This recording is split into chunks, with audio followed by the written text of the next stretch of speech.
The Orion Township Library whisked visitors away to Greece with food, music, and fun during its annual Passport to Spring event.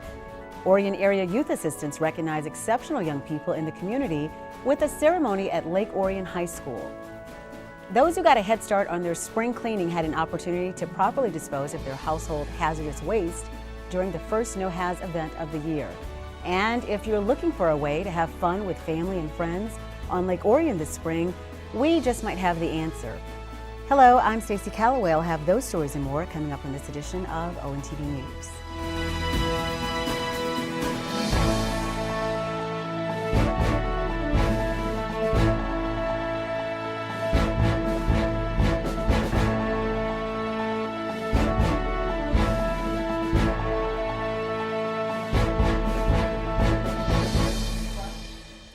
The Friends of the Orion Township Library host fundraisers throughout the year to help support the library's programs and fund renovations.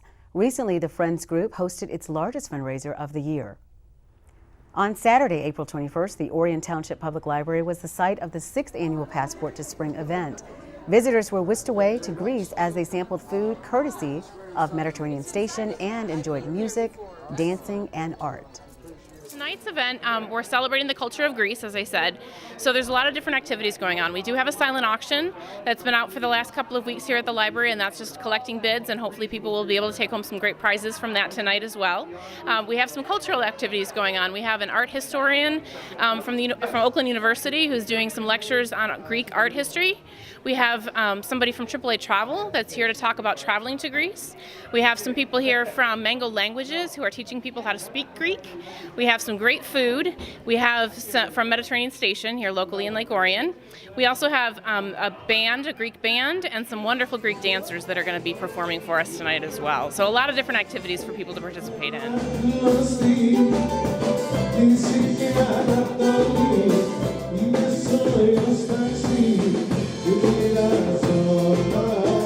Paris and Rome, we've been to Mexico, Japan, last year was Poland, and this year we kind of threw it out there, where do you guys want to go? And Greece was the #1 pick, so we decided to go to Greece.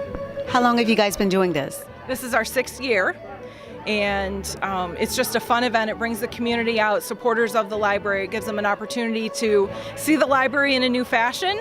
They can dance in the library, they can have a drink in the library, they can eat in the library, things they normally can't do in a library. Approximately 160 people attended the event. The goal was to raise $10,000, which would go toward improvements in the library's meeting room, including new paint, carpeting, and technology. And the Friends of the Library do a lot of fundraising on behalf of the library, so we can do a lot of things that we couldn't otherwise do, mostly programming. But tonight's event is actually to start raising money to renovate our meeting room. We've done a lot of interior renovations of the building, but we haven't been able to do the meeting room yet. We don't have the funds for it, so we're going to start raising some funds and see what we can do with that in the future. The library is currently accepting donations of gently used books for the Friends' next book sale, which kicks off on Tuesday, May 15th for Friends members. The sale opens to the public on May 16th and runs through Saturday, May 19th. For more information, visit orionlibrary.org. Orion Area Youth Assistance is an organization made up of volunteers whose goal is to help young people and families find solutions to a wide variety of problems they may face. Recently, the organization hosted an event to recognize local youth that give back to the community. On the evening of Thursday, April 26th, 40 young people and their family members gathered at Lake Orion High School for the 25th Annual Youth Recognition Awards. Earlier this year, the organization asked the community to nominate students in grades K through 12 who've gone above and beyond volunteerism required by the school district. We put out letters in February to all the local groups in town, the Girls and Boy Scouts groups, the church groups, libraries, any place that we know kids usually do volunteer hours. We solicit in the newspapers, we ask on the cable stations, just for anybody who would like to send a nomination. We put it on our website, and a lot of people have been stepping up as adults to honor and recognize these great kids. Several community leaders were on hand to speak to the students in attendance before they were called up on stage to accept certificates from local officials. Students were recognized for volunteerism, ranging from doing yard work for area seniors to working with autistic children to doing missionary work in Guatemala. The event was sponsored by Oxford Bank as well as Skalnick Ford, Galling Buick, GMC, and Malash's Palace Chrysler dealership. A lot of what we do for youth assistance is dealing with more of the problematic issues that we have, and this is the one event that we do that actually gets to honor those kids just for being great kids. And I think the favorite part of it is we have found, of course, we need volunteers in the adult world, this is a volunteer program that we're on the board for, and the kids that usually walk across our stage today will become the adults that will be the volunteers in their future. So it's almost the kickstart of their whole volunteer career. Orion Area Youth Assistance is primarily funded by Orion Township and the Village of Lake Orion, although fundraisers are held throughout the year. For more information, visit lakeorionyouth.com. With the arrival of warm weather, thoughts turn towards spring cleaning. Recently, Oakland County provided residents with an opportunity to properly dispose of household hazardous waste. On Saturday, April 28th, a line of cars began forming at 7:15 a.m. for the first of several no-haz events scheduled over the next several months. A small army of people representing ERG Environmental Services directed cars through the grounds of Oxford Middle School as they unloaded a wide variety of waste products ranging from paint and oil to electronics. Homeowners from all around the area here can bring their household hazardous waste in. What that is chemicals that we don't want to see in the landfill and that we don't want in the down the drain or what have you. The program's great. It's happening all over. A lot of the communities all over the southern part of the state are participating in it. There's an event almost every weekend for the next 6 months. An estimated 1,000 to 1,500 cars passed through the collection event. Much of the material that was collected will be recycled or repurposed. Oils, aerosol cans, paints, electronics, it all comes back to ERG where we process it, separate it out, and find beneficial reuse for it. If you missed the event, don't worry, several more are scheduled over the next few months. You can bring your household hazardous waste to Oakland University on June 23rd and North Sashabaw Elementary School in Clarkston on July 28th. The event is free for residents of Lake Orion. For more information, visit nohaz.com. Now that spring has officially arrived, activity has picked up on Lake Orion. If you don't have a boat on the lake, don't worry. One local business offers a fun way to get you and your friends on the lake this spring.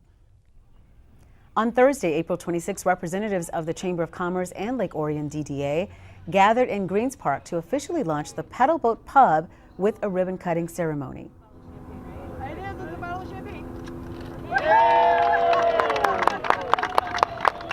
I want to say a big thank you to the Orion Area Chamber for the ribbon cutting ceremony, and then thanks to our friends and family with all the support we've gotten. Lake Orion's Paddleboat Pub is the first of its kind in Oakland County and only the 26th manufactured in Bend, Oregon. Up to 16 of your closest friends can enjoy a 90-minute ride around the lake, but you have to bring your own food and drink.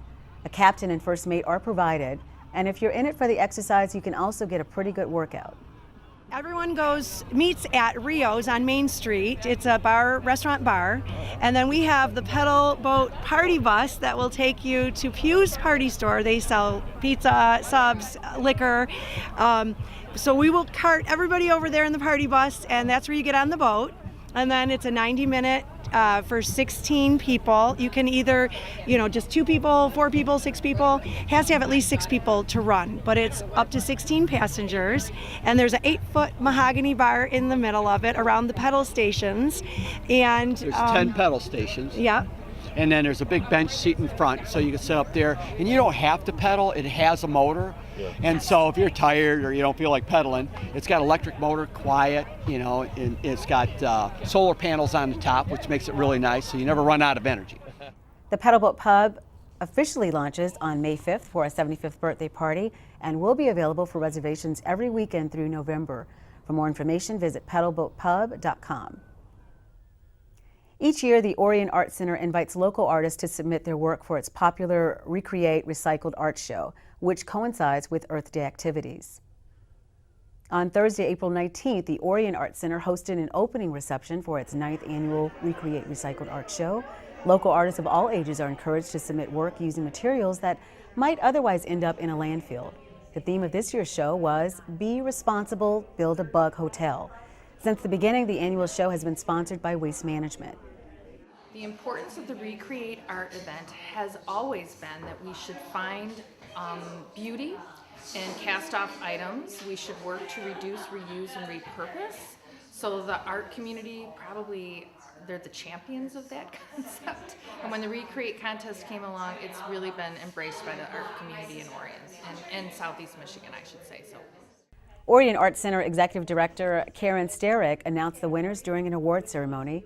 Taking first place in the youth division was Ava Wagner, and awarded first place for best use of recycled materials was Ron Finch of Pontiac for his Dragonfly entry. What a great opening, as usual. We have some great artists in the community, and just very proud of the work that people do for us at the Art Center. What do you like the most about this show? What's your favorite thing about it? I think the creativity. I think people have to think outside of the box. When you are doing recreate and recycle with things that are already out there, you're not really starting from scratch. You're already taking something that is created and repurposing it. And I think the creativity that it takes to do an art piece like that is amazing. So for artists to be able to do that, it blows me away. Organizers have already started planning next year's show, which will celebrate the 10th anniversary of the event. The theme will be Celebrate Michigan, and local artists are encouraged to start thinking about the submissions. Next up on the Art Center's calendar is the Portraits and Pottery exhibit. A reception will be held on Thursday, June 7th. For more information, visit orionartcenter.org or call 248-693-4986. Recently, the Village of Lake Orion hosted a joint meeting and invited the public to sit in on a discussion of all the exciting things planned in the near future. ONTV's Joe Johnson has the story. On the evening of Monday, April 30th, the Village of Lake Orion hosted a joint meeting at the School Administration Building that included representatives of Village Council, the Planning Commission, Board of Zoning Appeals, and others. The public was invited to hear updates about various projects and events happening in the village. It was the first joint meeting of its kind and probably won't be the last. We're looking for people's input to give me information so we know what's going on, but also their input. Like the planning and zoning was one of our main goals last night, was to share with people we're needing to update our planning master plan, and we need your input on how to better develop and continue to develop the village, keeping our character and charm. Number one on the list of concerns from village residents is the proposed roundabout at the intersection where Flint Street, Orion Road, and Miller intersect. Well, there is congestion there. That roundabout could be safer and move traffic better and have more openings for safer left turns, because right now the side streets get backed up that are trying to tie in. But in anything, you change one thing, it affects another. So, and a lot of people have issues with roundabouts, but this would be a single lane one, not a double lane one. And it's going to be interesting to see how it all plays out, because they have to get some right of way. And there were some issues on timing and all, and the money, so it'll be interesting how it proceeds. The village will also be affected heavily by the resurfacing of M24 beginning in 2020. It started Golden Gate where it ended 2 years ago, and there'll be milling and resurfacing all the way from Golden Gate north to Drainer Road. Okay. So milling and putting a new curb and gutter. They're going to be widening some sidewalk on the bridge downtown. They're going to have a mid-block crossing at Pelton's Point. And that's the piece in Orion and Lake Orion. And north of us in Oxford, from Drainer Road north, there's going to be a total reconstruction. Sidewalk to sidewalk. That will be involving a detour around northbound, whereas our project will not be a detour. There'll be just narrowing of lanes, but they'll keep traffic going both ways, north and south, during that construction in 2020. Those in attendance also discussed the construction projects currently underway in the village. Initially proposed to be a restaurant. Dia Zarga was the owner developer of that particular parcel, and he's still seeking for a company to come in, a restaurant to come in there. But he's open to other possibilities if that doesn't work out, office or retail. Is there a residential component to that? No, it's the one next to it. Oh, okay. So Dia's building is 2-story and 1.5-story. And then the next building to it is a 4-story building, of which the first floor could be a restaurant also, or it could be office retail. And then the top 3 floors are 24 apartments, 8 apartments on each of the 3 floors. So exciting big development going on here. Changes at Greens Park were also announced. The park is now open from dawn to dusk, and a single-day pass for Lake Orion residents has been reduced to $5. A season pass costs $26 from Memorial Day weekend through Labor Day. For more information, visit lakeorion.org or call 248-693-8391. In Lake Orion, this is Joe Johnson reporting for ONTV News. Thanks, Joe. And with that, we'll wrap up this edition of ONTV News. On behalf of the hardworking ONTV News team, I'm Stacy Calloway. Thanks for watching.